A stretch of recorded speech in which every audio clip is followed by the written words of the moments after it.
Thank you, Mr Chairman. I'd just like to touch on an element of this motion, and it addresses one of the points that Councillor Cllr made about trusting the Conservatives with the environment. Just wanted to talk about recycling and drawing attention to the achievement that West Berkshire has made to reduce the amount of waste that's been sent to landfill. It's a great foundation for building towards a net zero carbon status. At the start of Yola's contract in March 2008, 77% of West Berkshire's waste was sent to landfill. We now have the highest recycling rate in Berkshire, with around 50% of West Berkshire's waste now being recycled and only just under 20% going to landfill. This places us in the top 20% of authorities nationally, which I think is a record we can be proud of, and we should all be proud of that across this room. And the best, in terms of the best in Berkshire in terms of the proportion of waste which is recycled. We want to significantly improve on this figure over the coming years with the support of residents, and we are committed towards that. Now, recycling obviously covers a host of waste, and I don't have time tonight to cover all of those aspects, but I just want to say a few words on plastics and on food waste. Plastics is featured prominently in the media, and the profile of reducing the use of plastics is an ongoing priority for the public. I think we've all seen the programmes on TV, and it's really raised the profile of that. Just following on from Councillor Arder-Water's point on the role of residents in making changes, we need to harness this heightened public focus on this issue and, as Councillor Arder-Water said, improve the communication. We need to seek greater engagement for residents, but we also need to facilitate behavioural change, for example, by actively supporting the rollout of schemes such as Refill, which I was personally involved in earlier this year in organising an action day and speaking to local businesses. Refill is a national organisation whose sole aim is to reduce single use of plastics by getting businesses to allow the public access to free tap water to refill their own water bottles. And this goes back to the point that Councillor Abb said, actually. It's about the carrot, what's in it for the public. And this is a classic example where if I can walk down the high street and refill my water bottle for free at a local business, then I think that's a great thing that we should all be getting behind and encouraging. And we look forward to seeing more local businesses across our high streets in West Berkshire, in Hungerford, in my ward, and in Thatcham, and in rural pubs, cafes and shops joining the scheme. We also look forward to substantial changes at a national level, including retailers, manufacturers and central government, which will help reduce the amount of plastics being consumed and increase the proportion being recycled. Finally, I just wanted to make a point about food waste that everyone can help with the climate emergency by putting food waste in compostable bags or in green bins instead of in the black bin. And this is regardless of whether or not they subscribe to the Garden Waste Service. So, Mr Chairman, I just want to say, in short, we've come a long way, and I hope that you can acknowledge that, my fellow councillors acknowledge that as well, but we also recognise that we've still got a long way to go. Thanks for Councillor. I'm trying to keep a running order of those order. Right, Cllr Simpson. Thank you, Chair.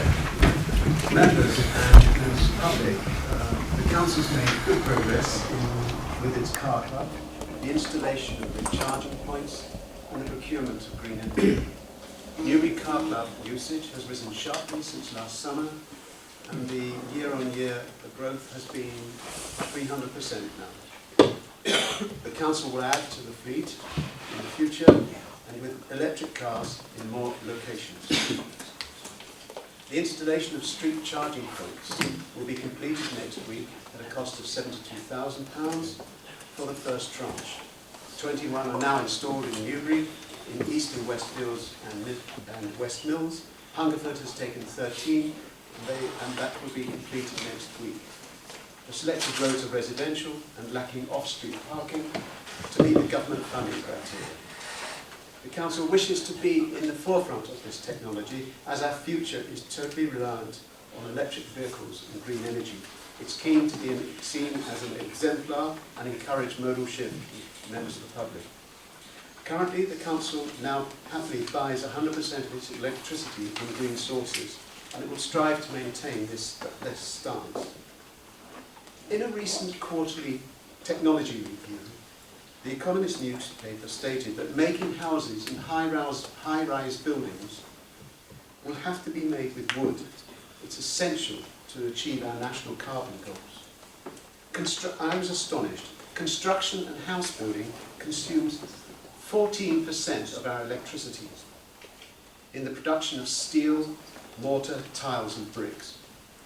14% is roughly equal to the putative tidal energy projects that are discussed for the Severn, the Dee and the Pentland Firth tidal rigs.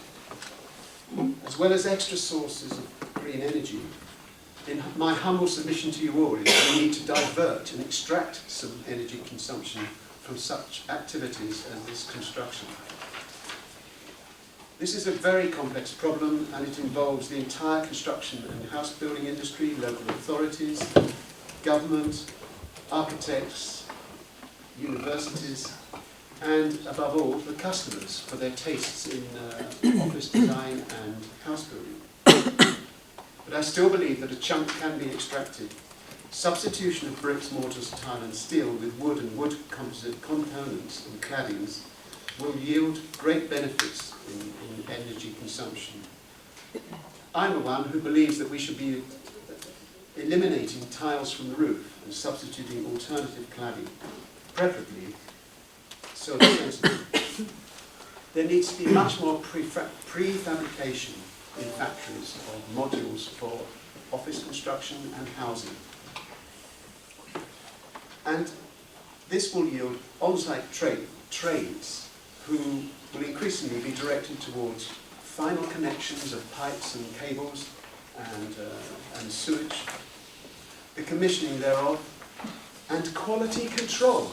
Has anybody not read the brief from members of the public about the quality of our housing construction? I've lived in Russia for a number of years, and had sight and experience of Finnish and Scandinavian houses built for customers in Russia.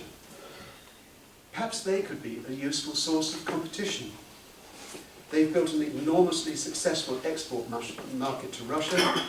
I know, I've seen their products, I've witnessed friends of mine buying or ordering up custom-built options and seen the incredibly short assembly times on site. 1 minute remaining. Would you believe? 25 years ago. So it can be done. And not only that, I'm sure they've improved it since then. So in conclusion, I believe strongly that as a council, and I hope the working parties will play into this, we must take our part in facilitating and lobbying hard and assist this needed revolution in the construction of commercial and houses. Members, I think we can all sign up for cheaper house prices through lower costs, shorter build times, better designs, better quality, with a lower footprint. Then go for wood. Thank you. All right, thank you. Councillor Masters.